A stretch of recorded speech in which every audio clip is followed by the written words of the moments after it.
नमस्कार, 11 बजे की खबरों में आप सभी का स्वागत है। मैं हूं नीलू। तो देश में कोरोना केसेस काफी बढ़ रहे हैं, ऐसे में मास्क सबसे बड़ा हथियार है।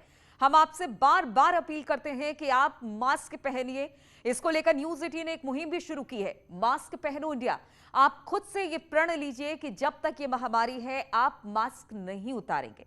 चलिए आप शुरू करते हैं खबरों के सिलसिले को। और सबसे पहले बात रक्षा मंत्री के लखनऊ दौरे की। तो रक्षा मंत्री राजनाथ सिंह अपने संसदीय क्षेत्र लखनऊ के दौरे पर पहुंच गए हैं। थोड़ी देर में लालजी टंडन की प्रतिमा का अनावरण भी करेंगे। बीजेपी के वरिष्ठ नेता और मध्य प्रदेश के तत्कालीन राज्यपाल लालजी टंडन का पिछले साल आज ही के दिन निधन हो गया था लखनऊ में। इस समारोह में सीएम योगी भी राजनाथ सिंह के साथ मौजूद होंगे। इसके बाद राजनाथ सिंह पीजीआई जाएंगे, जहां पर भर्ती पूर्व मुख्यमंत्री कल्याण सिंह से भी मुलाकात करेंगे। अनामिका इस वक्त लखनऊ से हमारे साथ जुड़ गई। अनामिका, क्या देख पा रही हैं आप इस वक्त?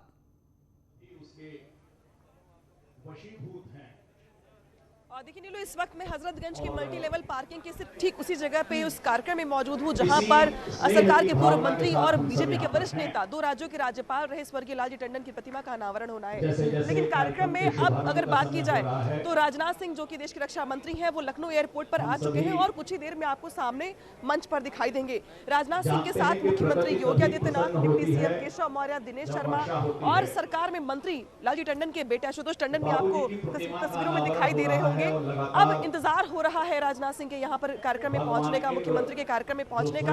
हालांकि इस बीच मौसम भी बेहद खराब है, लगातार बारिश हो रही है, लेकिन इस बीच हजरतगंज की मल्टी लेवल पार्किंग के सामने प्रतिमा जो तैयार की गई है लालजी टंडन की 12.5 फीट की, इसका अनावरण होना है अटल चौक पर। हालांकि इसके बाद राजनाथ सिंह पूर्व मुख्यमंत्री कल्याण सिंह से मुलाकात करने के लिए पीजीआई भी जाएंगे। लेकिन उसके पहले जो तस्वीरें हैं कार्यक्रम में, मैं वो आपको एक बार फिर से दिखा दूं। दरअसल अटल जी का जो नाता रहा है लखनऊ से और उनकी विरासत को लेकर के जो आगे बढ़े स्वर्गीय लालजी टंडन, उनका भी नाता जो लखनऊ से रहा है। और शायद यही वजह है कि आज लखनऊ के तमाम गणमान्य लोग भी इसी कार्यक्रम में मौजूद है, जो अपने अपने तरीके से लालजी टंडन को याद कर रहे हैं। उनके साथ जिन कार्यकर्ताओं ने काम किया है, पॉलिटिकल लीडर्स ने काम किया है, आज वो उन दिनों को याद करके ये कह रहे हैं और ये बता रहे हैं कि लखनऊ के लिए और लखनऊ की वजह से जिस तरीके से लालजी टंडन ने तमाम योजनाओं के जरिए जब वो मंत्री थे तो उन्होंने लोगों को फायदा पहुंचाया, कितना कार्यकर्ताओं के लिए काम किया। जब वो अलग अलग राज्यों के राज्यपाल थे तब भी वो जब लखनऊ आते थे तो कैसी उनकी आत्मीयता थी यहाँ के लोगों के साथ, उन सभी दिनों को लोग याद कर रहे हैं। और शायद यही वजह है कि आज लखनऊ के बीचों बीच जो हजरतगंज है, जो हार्ट ऑफ द सिटी कहलाता है, लखनऊ की धड़कन कहलाता है, ठीक उसी जगह पे उनकी 12.5 फीट की प्रतिमा का अनावरण होना है। और कम से कम ये वही अटल चौक है जो खास तौर पे स्वर्गीय, बिल्कुल अटल चौक पर लालजी टंडन के प्रतिमा का अनावरण, जो उनके साथ एक बॉन्डिंग थी अटल बिहारी वाजपेयी जी की, वो आज देखने को मिलेगी लखनऊ की जनता को, अनामिका। और सबसे बड़ी बात यह है कि लालजी टंडन लखनऊ के लोगों के दिलों में है और आज जब यह अनावरण होगा तो उनके लिए भी एक बड़ी सौगात हुआ करता था। और अनेक बार बाबूजी इस पुलिस स्टेशन में, और देखिए अगर लालजी टंडन की बात की जाए तो लखनऊ वैसे भी गंगा जमनी तहजीब के लिए जाना जाता है। और लालजी टंडन जो सरकार में मंत्री रहे, बीजेपी के वरिष्ठ नेता थे, लेकिन उनका जो घर था वो चौक के इलाके में था, जो मुस्लिम बहुल्य इलाका है। तो उनके क्षेत्र के आसपास के जो मुस्लिम इलाके के भी लोग थे, अब वो उनसे उतनी आत्मीयता रखते थे जितने कि हिंदू समुदाय के लोग। इसीलिए कहा जाता था कि चाहे वो ईद हो या बकरीद हो या होली का जुलूस, हर त्योहार पर लालजी टंडन के घर के बाहर लोगों का तांता लग जाता था, मिलने वालों का तांता लग जाता था।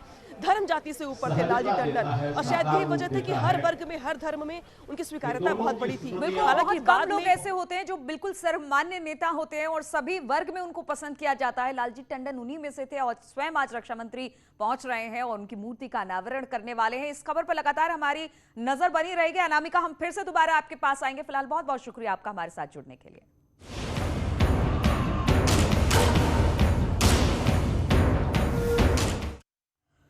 तो बलिया में योगी सरकार में संसदीय कार्य राज्य मंत्री आनंद स्वरूप शुक्ला का विवादित बयान सामने आया है।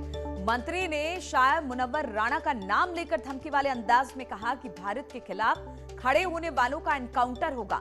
मंत्री ने कहा कि मुनव्वर राणा की सोच देश को बांटने वाली है, तो ऐसे लोगों को देश में नहीं रहना है और अगर ऐसे लोग इस तरह की बातें करेंगे तो उनका एनकाउंटर हो जाएगा। तो इस तरह के विवादित बोल यूपी सरकार के मंत्री का।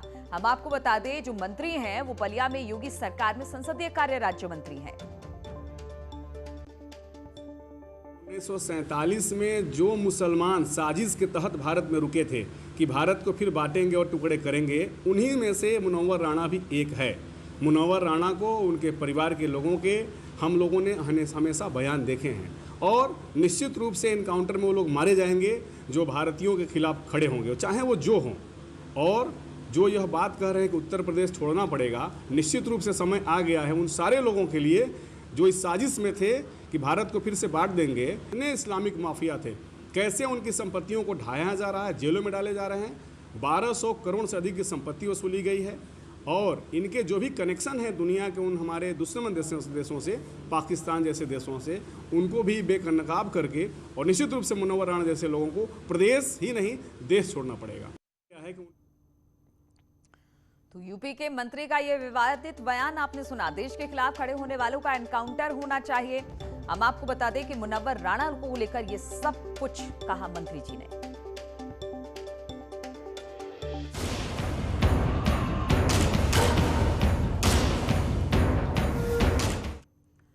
और मशहूर फिल्म अभिनेत्री कंगना रनौत जल्द ही प्रयागराज आ सकती हैं। दरअसल कंगना इंदिरा गांधी पर फिल्म बना रही हैं, इसलिए इंदिरा गांधी के जीवन को करीब से जानने के लिए वो प्रयागराज आ सकती हैं।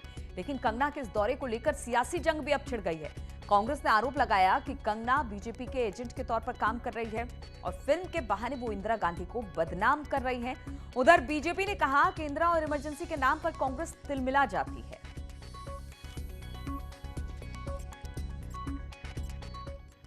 और कंगना रनौत के फिल्म इमरजेंसी की शूटिंग को लेकर हुए विवाद को लेकर गोरखपुर के सांसद रवि किशन ने कहा कि उत्तर प्रदेश में योगी राज है, किसी को भी शूटिंग करने के वहां पर कोई नहीं रोक सकता है।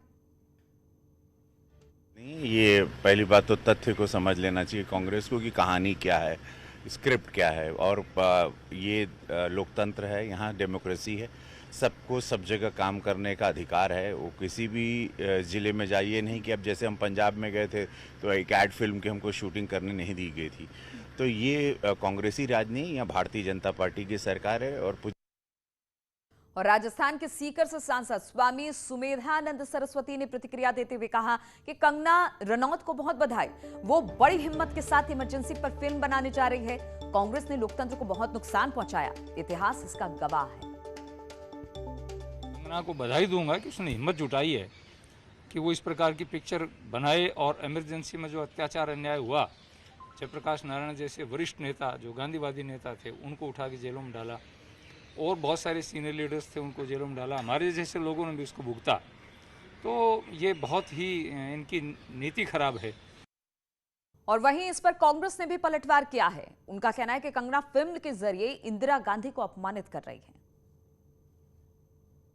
कि भारतीय लोकतंत्र का इससे ज्यादा शर्मनाक दिन और क्या होगा कि एक और अपने जान की आहुति देकर के, अपने जान की बलि देकर के जिस तरफ एक और इंदिरा गांधी जी इस देश की मान मर्यादा और प्रतिष्ठा बचाती हैं, वहीं दूसरी ओर फिल्म में अभिनय और भारतीय जनता पार्टी के एजेंट के तौर पर काम करने के लिए कंगना रनौत एक दुर्गा रूपी इंदिरा गांधी को अपमानित और कलंकित करने का काम करती है। और सोनभद्र दौरे पर आए निषाद पार्टी के राष्ट्रीय अध्यक्ष डॉक्टर संजय निषाद ने कहा कि वो निषाद और दूसरी अनुसूचित जातियों को एकजुट कर उन्हें राजनीतिक रूप से ट्रेन कर पॉलिटिकल फाइटर बना रहे हैं। उन्होंने कहा कि जिन जातियों में राजनीतिक चेतना आई वो आज संख्या में कम होने के बावजूद सत्ता में है और जिन जातियों में राजनीतिक चेतना नहीं आई वो आज भी सत्ता से बाहर है। उन्होंने नारा दिया कि वोट से सीएम और पीएम लेंगे और आरक्षण से एसपी और डीएम लेंगे। इस मौके पर उन्होंने निषाद पार्टी के बीजेपी के साथ खड़े रहने की बात दोहराई।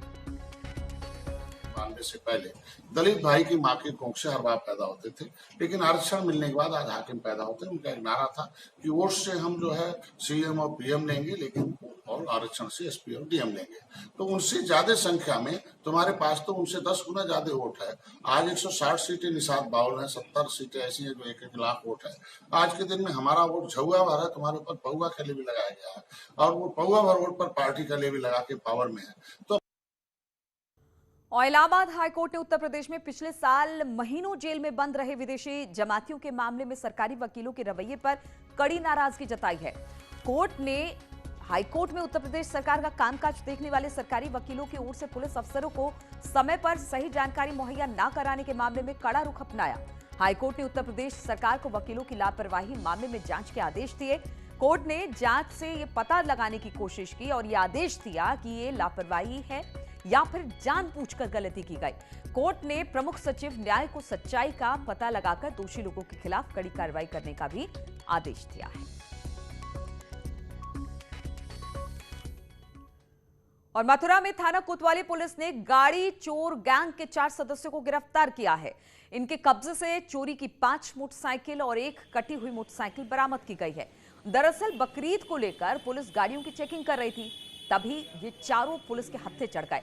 आरोप के मुताबिक ये लोग सुनसान इलाकों में खड़ी महंगी मोटरसाइकिलों को अपना निशाना बनाते और फिर बाद में उनका इंजन या फिर चेसिस नाम बदलकर उसको बेच दिया करते।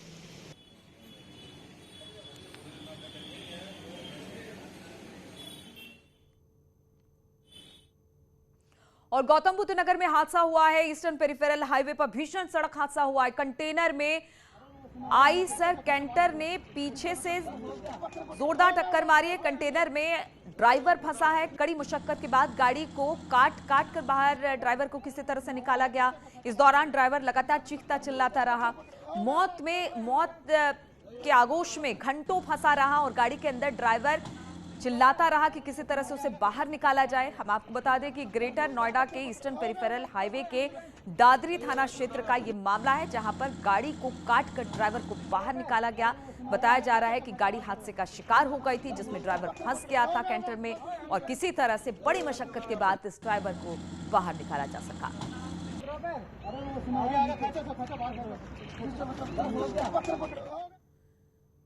और रुकेंगे छोटे से ब्रेक के लिए, लेकिन आपको बता दें कि आप भी एंकर और रिपोर्टर बन सकते हैं। आप में क्षमता है तो न्यूज 18 यूके यूपी देगा आपको मौका। आप न्यूज एंकर रिपोर्टर बनना चाहते हैं तो हमें अपना 1 मिनट का वीडियो भेजिए। लॉग इन कीजिए news18.com/UPanchor_reporter।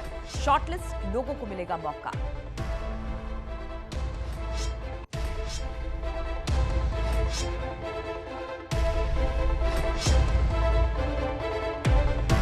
जोरदार तालियों के साथ यह प्रतिमा कांस्य की प्रतिमा है। यह प्रतिमा केवल 28 दिन में बनकर तैयार हुई है। यह प्रतिमा अपने आप में लखनऊ की सदाशयता की राजनीति का प्रतिबिंब है। यह प्रतिमा का अनावरण एक बार जोरदार तालियों के साथ माननीय बाबूजी की स्मृतियों को अपने आप में जोड़ते हुए हम सभी इस प्रतिमा के अनावरण के साक्षी हो रहे हैं। 12.5 फीट की ऊंची यह प्रतिमा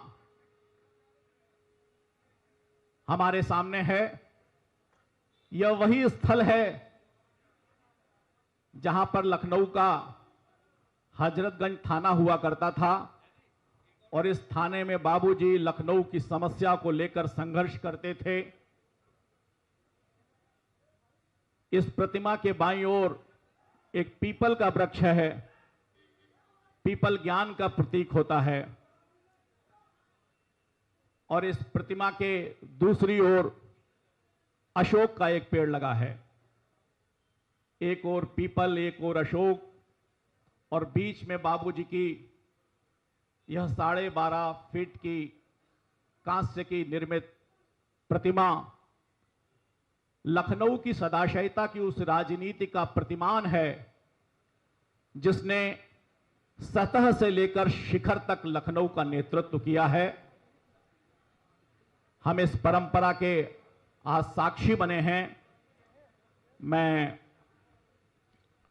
अपने नेतृत्व से आग्रह करूंगा कि वे सीधे मंच पर स्थान ग्रहण करेंगे। बिल्कुल, तो तस्वीरें हम आपको दिखा रहे थे, सीधे तस्वीरें आप देख रहे हैं लखनऊ से, जहां पर लालजी टंडन की प्रतिमा का अनावरण रक्षा मंत्री राजनाथ सिंह ने कर दिया है। अनामिका हमारे साथ फोन लाइन पर जुड़ी हुई है। अनामिका, अगर आपको आवाज मिल रही है तो प्रतिमा का अनावरण हो चुका है, अब आगे के क्या कार्यक्रम? उनके स्वागत के साथ प्रतिमा का अनावरण करने के बाद सभी जो मुख्य अतिथि है, चाहे वो मुख्यमंत्री योगी आदित्यनाथ और रक्षा मंत्री राजनाथ सिंह हो, सभी मंच पर अब बैठ रहे हैं और इसके बाद संबोधन है अब वो होगा रक्षा मंत्री का। खास तौर पर महत्वपूर्ण इसलिए क्योंकि रक्षा मंत्री राजनाथ सिंह की बात करें या मुख्यमंत्री योगी आदित्यनाथ की बात करें या दिनेश शर्मा की बात करें, ये सभी वो नेता हैं जिन्होंने लालजी टंडन के साथ कार्यकर्ता के तौर पर काम किया है, अपनी राजनीति को आगे बढ़ाया है, बाबूजी ने इनका मार्गदर्शन किया है। तो सभी के अपने अनुभव हैं लालजी टंडन के साथ जिनको वो साझा करेंगे मंच के जरिए। और सबसे ज्यादा महत्वपूर्ण ये हो जाता है कि जिस तरीके से जितने भी पुराने नेता हो बीजेपी के, उन सबको बीजेपी ने बहुत सम्मान दिया है। फिर चाहे हम बात लालजी टंडन की करें या पूर्व प्रधानमंत्री अटल बिहारी वाजपेयी की करें, या अभी अगर बात करें तो देखिए आप कल्याण सिंह जो कि अस्पताल में भर्ती हैं, शायद ही बीजेपी का कोई बड़ा नेता नहीं होगा जिन्होंने जाकर के उनका हालचाल नहीं पूछा होगा।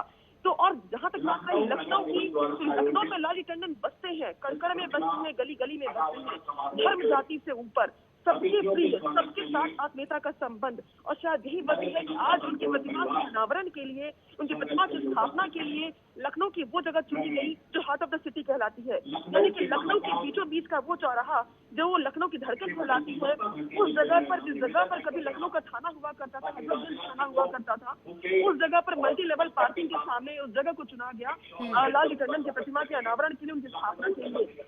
यानी कि बीचों बीच चौराहे पर लालजी टंडन की प्रतिमा ये बताने के लिए काफी रहेगी कि अनंत काल तक लालजी टंडन का संबंध लखनऊ के साथ बना रहेगा, फिर चाहे वो इस दुनिया में रहे या फिर ना रहे। सबसे बड़ी बात ये है कि उनके जो बेटे आशुतोष टंडन, जब उनसे पूछा गया, प्रस्ताव मांगा गया कि भाई लखनऊ की कौन सी वो जमीन सबसे ज्यादा महत्वपूर्ण रहेगी या मुफीद रहेगी उनकी मूर्ति के लिए, प्रतिमा के लिए, तो उन्होंने कहा कि वैसे तो पुराना लखनऊ हो या नया लखनऊ हो, हर जगह लालजी टंडन की आत्मीयता भरे लोग रहते हैं और हर जगह मुफीद है। लेकिन लखनऊ का बीचों बीच का वो चौराहा जो अटल चौक के नाम से जाना जाता है, तो प्रस्ताव ये दिया गया कि हजरतगंज के बीच चौराहे पर ही लालजी टंडन की प्रतिमा की स्थापना की जाएगी। ये प्रतिमा कांस्य की बनी हुई है, 12.5 फीट ऊंची प्रतिमा है, ठीक सामने इसकी मल्टी लेवल पार्किंग है, हजरतगंज का हरा भरा मार्केट है। और हरा भरा मार्केट इसलिए क्योंकि गंजिंग, जो गंज को लोग गंजिंग भी कहते हैं, जो लखनऊ की पहचान भी है, तो उस गंजिंग वाले इलाके में लालजी टंडन की मूर्ति का आज अनावरण किया गया है। हालांकि जो मैं मंच पर अब देख पा रही हूँ, अब आए हुए हैं राजनाथ सिंह या फिर मुख्यमंत्री योगी आदित्यनाथ, उन सभी का स्वागत किया जा रहा है लखनऊ की मेयर संगीता भाटिया की तरफ से। तो नगर की जो प्रमुख हैं, नगर आयुक्त मेयर जो है संगीता भाटिया, अब वो सभी का स्वागत कर रही है। दिनेश शर्मा मंच पर मौजूद है जिन्होंने लालजी टंडन के साथ लंबे समय तक काम किया है, लखनऊ की मेयर भी रही हैं। तो चाहे बात शोमवारा की करें या फिर सरकार के अलग अलग मंत्रियों की करें, सभी मंच पर मौजूद हैं और अब एक एक करके संबोधन भी शुरू होगा। हालांकि राजनाथ सिंह के आज 2 बड़े कार्यक्रम है। पहला कार्यक्रम तो ये है जिसमें वो खुद मौजूद है अभी, और इसकी ठीक बाद यहीं से वो पीजीआई के लिए रवाना हो जाएंगे, जहां पर वो यूपी के पूर्व मुख्यमंत्री कल्याण सिंह की सेहत का हाल जानेंगे, उससे भेंट करेंगे। और अब एक एक करके मंच पर संबोधन कार्यक्रम शुरू हो जाएगा, जिसमें सभी अपने अपने वक्तव्य या अपनी बातें या अपने अनुभव लालजी टंडन के साथ जो है उनको शेयर करेंगे। यानी कि जिस तरीके से अगर चुनाव के लिहाज से भी बात की जाए, तो चुनाव के लिहाज से लखनऊ कितना महत्वपूर्ण है ये सभी जानते हैं। लखनऊ प्रदेश की राजधानी है, बड़ा संदेश यहीं से जाना है। इसलिए अगर इस लिहाज से भी देखा जाए तो पार्टी ने 2 बड़े लक्ष्यों को एक साथ साधा है, जहां पर पार्टी के वरिष्ठ नेता को पूरा सम्मान देते हुए लखनऊ के हजरतगंज की बीचों बीच उनकी प्रतिमा का अनावरण किया गया है। तो वही संदेश देने का ये भी प्रयास किया गया है कि बीजेपी अपने वरिष्ठ नेताओं को किस तरीके से सम्मान देती है, फिर चाहे वो इस दुनिया में रहे चाहे ना रहे। और लालजी टंडन जिसका लखनऊ से गहरा नाता है, लखनऊ वो सीट जहां से राजनाथ सिंह सांसद हैं, जहां से कभी पूर्व प्रधानमंत्री अटल जी भी सांसद रहे थे, उनका भी लखनऊ से गहरा नाता था। लिहाजा पार्टी के वरिष्ठों को आज याद करते हुए और जिस तरीके से आज ये कार्यक्रम रखा गया है, ये आगामी चुनाव के लिए भी काफी महत्वपूर्ण संदेश देने के लिए काफी है। और अब एक एक करके स्वागत समारोह के बाद सभी के स्वागत करने के बाद बिल्कुल मंच से हम दर्शकों को तस्वीरें दिखा रहे हैं। आपसे कुछ देर पहले लालजी टंडन की प्रतिमा का अनावरण रक्षा मंत्री राजनाथ सिंह ने किया। इस वक्त मंच पर प्रदेश अध्यक्ष की बात की जाए, दोनों डिप्टी सीएम की बात की जाए, सीएम की बात की जाए, सभी लोग मौजूद हैं। और यहां से राजनाथ सिंह का और भी कुछ कार्यक्रम है। इस कार्यक्रम के खत्म होने के बाद पीजीआई पहुंचने वाले हैं कल्याण सिंह।